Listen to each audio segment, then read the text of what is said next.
સુરતના ભેસ્તાનમાં જૂની અદાવતમાં એક યુવકની ઘાતકી રીતે હત્યા કરી દેવાની ઘટના સામે આવી છે. સામાન્ય બોલાચાલીનો મામલો હત્યા સુધી પહોંચતા પોલીસે તપાસ શરૂ કરી છે.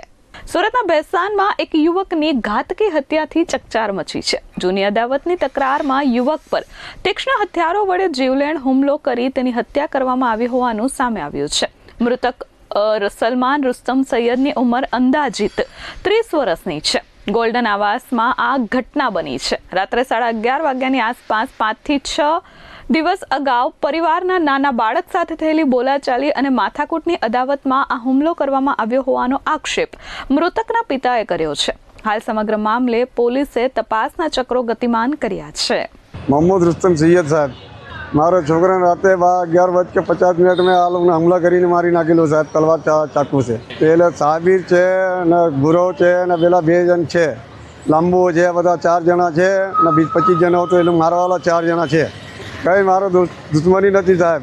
મારા ભાઈને સાલોનો છોકરો હતો, એને નાનો છોકરો હતો 12-13 વર્ષનો, એને માર્યો મોહલ્લામાં. એને સમજાવવા ગયા ભાઈ કેમ માર્યો, એટલે માટે આ લોકો કસર કાઢ્યો છે સાહેબ રાતે. અને પરિવાર તો ગામમાં છે સાહેબ. છોકરાને લડકા 3 લડકા છે, લડકી છે સાહેબ. માંગણી કથી મારો ઇન્સાફ જોઈએ સાહેબ. Bureau report S24 news Surat.